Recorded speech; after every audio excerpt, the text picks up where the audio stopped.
Salut et bienvenue dans cette nouvelle vidéo. As-tu déjà entendu un bureau d'études ou un fournisseur dire on vise une GTB classe A, mais sans jamais expliquer ce que cela veut dire concrètement? Aujourd'hui, je vais t'expliquer les classes A, B, C et D et ce que cela signifie réellement. Nous allons voir des exemples d'exigences en ce qui a trait au chauffage, à la ventilation et les différentes consignes qui sont à respecter.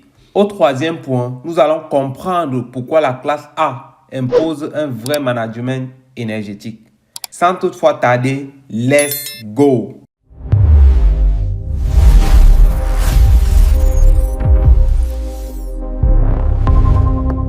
Nous allons commencer ici par les classes d'efficacité pour la GTB, pour ne pas dire la GTC. Et ici, nous avons une norme qui nous aide à réaliser cette dernière. Il s'agit de la norme EN 15232. Cette dernière sert à évaluer à quel point l'automatisation d'un bâtiment aide réellement à réduire les consommations d'énergie. Elle classe le niveau d'automatisation en 4 classes, A, B, C et D. La classe A, c'est-à-dire cette classe-ci, c'est la classe la plus performante. C'est le niveau le plus élevé. Ici, on ne régule pas seulement, on pilote le bâtiment. Donc ici, là, on va superviser un bâtiment. On aura par exemple un monitoring qui va nous permettre de mesurer et de faire un suivi continu des consommations et des dérives.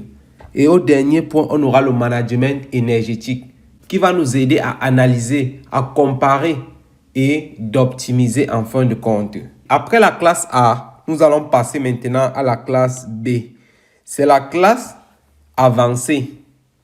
Ici, là, on a une automatisation solide et bien conçue. Donc ici, là, vous allez par exemple voir, on aura la bonne régulation, on aura la bonne programmation, on aura la coordination correcte des systèmes. Donc ici, ce que vous devez noter pour la classe énergétique B, c'est que c'est performant, mais souvent avec moins de fonctions de suivi.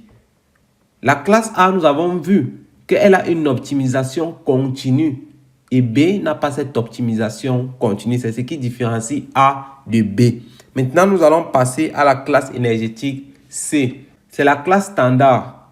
C'est le niveau normal et c'est souvent le minimum qui est acceptable pour la construction d'une maison. Donc ici, là, la régulation de base est automatique. Les horaires sont simples. Le fonctionnement est correct, mais peu d'intelligence avancée. En clair, c'est le minimum correct dans beaucoup de bâtiments. Et pour finir, nous allons passer à la classe D. C'est le niveau le plus faible, le plus inefficient. C'est le niveau le plus bas. Ici, là, on a très peu d'automatisation. Parfois, on n'a même pas d'automatisation. Ici, là, on a beaucoup de choses qui se font manuellement. Ici, là, la régulation est complètement absente ou est très limitée. Donc, lorsqu'on parle des classes d'efficacité, ce sont les 4 classes que vous devez savoir en ce qui a trait à l'automatisation d'un bâtiment.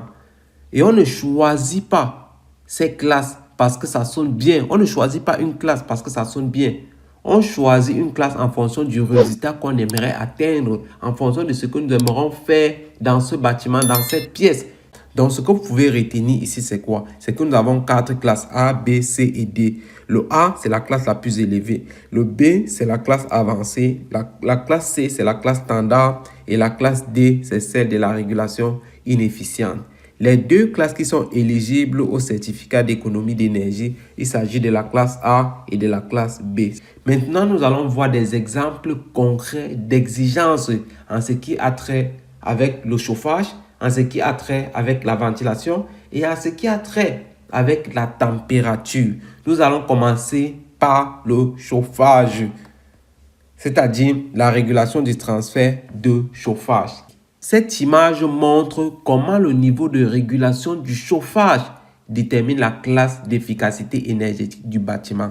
Est-ce qu'il s'agit d'un bâtiment de classe type D, type C, type B ou type A? Donc, vous voyez que on a différentes descriptions en ce qui a trait à la régulation. Il s'agit de cette colonne-ci. Nous avons par exemple le niveau 0. Le niveau 0, ici là, nous voyons bien, nous n'avons aucune régulation dans une pièce, dans un bâtiment. Alors, on va classer ce type de bâtiment comme un bâtiment de classe type D. Donc, à chaque fois que vous allez entendre que dans une pièce, dans un bâtiment, il n'y a aucune régulation, alors on va peut-être dire que la pièce là, c'est une pièce de type D. Le bâtiment là, c'est un bâtiment de type D. C'est-à-dire, le chauffage fonctionne sans automatisme au niveau 0. Pas de programmation, pas de régulation intelligente, donc uniquement le D qui est très inefficace. Maintenant, au niveau 1, il s'agit de la régulation automatique centrale. C'est une régulation globale, comme son nom le dit, régulation automatique centrale pour tout le bâtiment. Donc, nous n'avons pas de régulation par pièce, nous n'avons pas de régulation par zone. Donc, nous avons une régulation centrale pour tout le bâtiment. Donc, ce qui fait, c'est un bâtiment de classe type D ici. Au troisième point, nous avons la régulation automatique par pièce à l'aide des robinets thermostatiques ou de régulateurs électroniques. Ici, là, la régulation n'est pas centrale comme au niveau 1, mais elle est plutôt décentrale. Ça veut dire que nous pouvons avoir un bâtiment avec différentes pièces. La régulation qui s'applique à une pièce ne s'applique pas forcément à une autre pièce. C'est pour ça qu'ici, là, la régulation, nous allons dire ici, là, que le type de classe qui s'applique ici, il s'agit de la classe D et la classe C.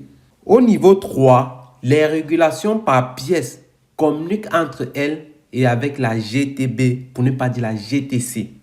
Donc ici, là, nous voyons une certaine coordination, nous voyons une certaine communication entre la GTB et la GTC. Et ce qui entraîne une meilleure adaptation aux usages. Ce qui va renvoyer à ce que nous allons dire ici, là, que ce troisième niveau, on peut le classer comme étant un type B, C et D. Et enfin, le dernier niveau, il s'agit du niveau 4. Ici, là, la régulation est avancée par pièce, avec prise en compte de l'occupation. Est-ce qu'il y a des personnes dans la pièce? En fonction de s'il y a des personnes ou pas, la régulation doit faire quelque chose. Est-ce que la qualité de l'air est bonne dans la pièce? Donc, il y aura aussi l'influence de la qualité de l'air. Nous allons aussi prendre en compte ici, là, au quatrième point, l'usage réel des locaux. Ici, là, notre régulateur va travailler en fonction de l'occupation, de la qualité de l'air, de l'usage et bien d'autres. C'est pour ça que nous allons avoir ici, là, 4 classes. C'est-à-dire la classe A, B, C et D. Dans le niveau 4, c'est le seul qui permet d'atteindre la classe A. Donc, ce que vous pouvez retenir ici, c'est quoi? C'est que la classe énergétique ne dépend pas seulement des équipements, mais surtout du niveau de régulation et de l'intelligence du système qui est mis en place. Nous avons vu sans régulation, alors c'est d'office la classe de type D. Régulation basique, C. Régulation communicante, nous sommes à B. Régulation intelligente, alors nous sommes à la classe A. C'est ce que vous devez retenir ici, là. Ceci, c'était pour le chauffage. Maintenant, nous allons passer à la ventilation. Au niveau 0, nous voyons toujours aucune régulation du débit d'air. Vous savez que la ventilation peut souffler, elle peut extraire, mais il n'y a pas de pilotage. Donc ici, là, nous avons juste la classe D, uniquement la classe D ici, là, parce que la ventilation ne fait rien, il n'y a aucune régulation du débit d'air. Nous allons passer au niveau 1. Au niveau 1, la régulation se fait manuellement. L'utilisateur règle, ça peut être l'interrupteur qui règle, ça peut être la vitesse, ça peut être un volet. Donc, il n'y a pas d'automatisme aussi au niveau 1. Ce qui va faire, nous avons juste la classe D qui va s'appliquer ici. Maintenant, si nous passons au niveau 2, ici, là, la régulation du débit se fait selon un programme horaire. Donc, le débit de l'air varie selon les horaires. Est-ce qu'il fait jour? Est-ce qu'il fait nuit? Est-ce que c'est le week-end? Est-ce que c'est la semaine? Est-ce que ce sont les congés? Donc, le débit d'air varie selon les horaires et selon la période. C'est pour ça qu'ici, là, nous avons la classe C qui va s'appliquer ici. Donc ici, là, c'est possible de ventiler, mais on évite de ventiler à plein régime inutilement. Si par exemple, ce sont les congés dans une école et l'école est fermée pendant les congés, alors on n'a pas besoin de ventiler parce qu'il n'y a aucun élève en classe.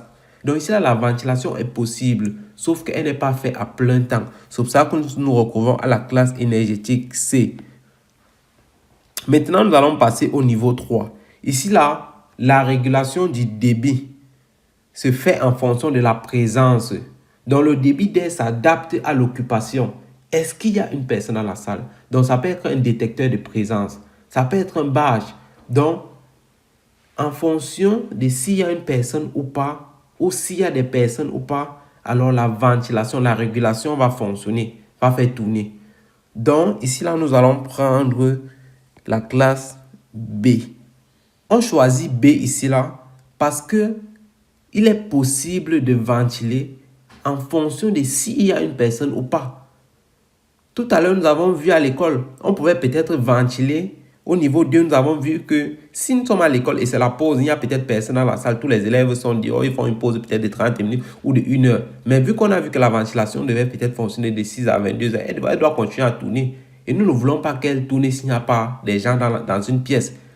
Donc, le niveau 3 prend en compte la présence d'une personne ou pas. S'il n'y a pas de personne, alors la ventilation ne fonctionne pas. Et s'il y a des personnes, la ventilation doit fonctionner. Donc, elle doit réguler le débit. C'est pour ça que c'est le niveau de classe B ici.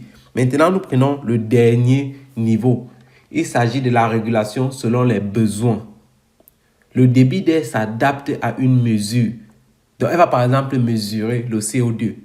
Si par exemple, nous avons juste une pièce et nous avons 5 personnes, ou bien disons même une salle de sport, et nous avons par exemple 10 personnes qui jouent, mais si subitement la pièce de sport là, il y a peut-être réussi à contenir 150 personnes, alors l'air qui circule n'est plus la même chose. Donc nous avons par exemple besoin d'une sonde de CO2 qui va mesurer la qualité de l'air. Est-ce que l'occupation est réelle? Et en fonction de ça, s'adapter. C'est pour ça qu'ici là, c'est le niveau A qui va primer. Nous allons dire que nous avons un niveau A. Donc, seul ce niveau permet d'obtenir A.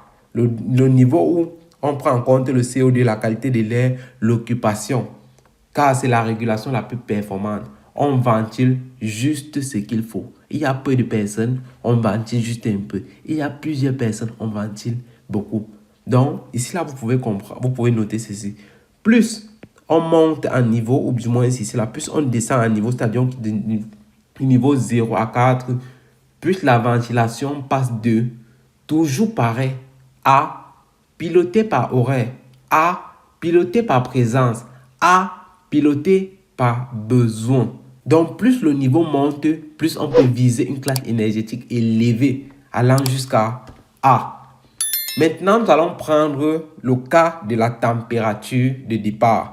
Nous avons vu pour le chauffage, nous avons vu pour la ventilation. Maintenant, il est important de s'attarder sur la température parce que la température influence aussi beaucoup notre régulation.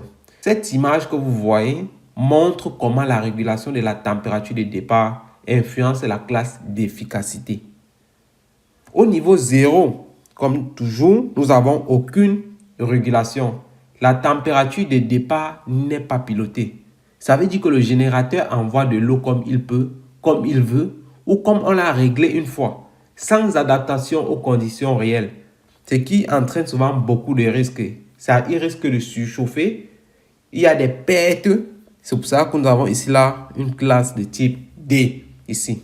Au niveau 1, ici là, la température de départ est fixe. Par exemple, 60 degrés, on impose cette température de départ. Et le système essaye de maintenir cette température. Donc, sans se demander s'il fait froid ou chaud dehors. Et ce n'est pas bien. Parce que pour une bonne régulation, nous avons besoin de prendre en compte la température de l'extérieur. Et en fonction de la température de l'extérieur, nous pouvons adapter notre chauffage. Et si nous avons une régulation qui ne prend pas en compte la température de l'extérieur, alors il sera difficile d'avoir de meilleurs résultats. d'avoir une bonne régulation. Donc ici, là, vous voyez bien qu'on a une température de départ qui est fixe, mais il n'y a pas une optimisation qui va être faite en cours de route. C'est pour ça qu'ici, là, nous allons dire classe C, parce qu'au moins, on a fixé la température de départ. Maintenant, ici, là, nous allons prendre le niveau 2. Ici, la température de départ s'ajuste automatiquement selon la météo. Ce qui nous manquait au niveau 1, maintenant, nous le recouvrons au niveau 2. Ici, là, s'il fait chaud, la température de départ va baisser. S'il fait froid, la température de départ va augmenter. Donc, si nous sommes en hiver, alors nous avons besoin que la pièce chauffe, alors la température de départ augmente. Si nous sommes en été et qu'il fait chaud, alors la température de départ est censée baisser. Donc, vous voyez que c'est plus efficient car on évite d'envoyer de l'eau trop chaude inutilement. C'est pour ça qu'ici, là, nous allons voir, nous avons la classe B qui s'applique. Au niveau 3, c'est-à-dire au dernier niveau, la température de départ s'adapte à la demande réelle du bâtiment. Ça prend en compte les besoins effectifs, la puissance demandée, le retour, que ce soit les vannes. Donc ici, là, ça prend en compte beaucoup de choses qui permettent une meilleure stabilité et une meilleure optimisation. C'est pour ça que nous allons avoir ici, là, le niveau A. Donc la consigne va varier avec adaptation en fonction de la charge, en fonction de la demande réelle. C'est la vidéo que je voulais partager avec vous aujourd'hui. Il s'agissait des classes d'efficacité. Nous avons vu les classes de type A, B, C et D. Si cette vidéo vous a plu, si vous n'êtes pas encore abonné à cette chaîne, alors abonnez-vous. En attendant la prochaine vidéo, portez-vous bien, prenez bien soin de vous. Ciao!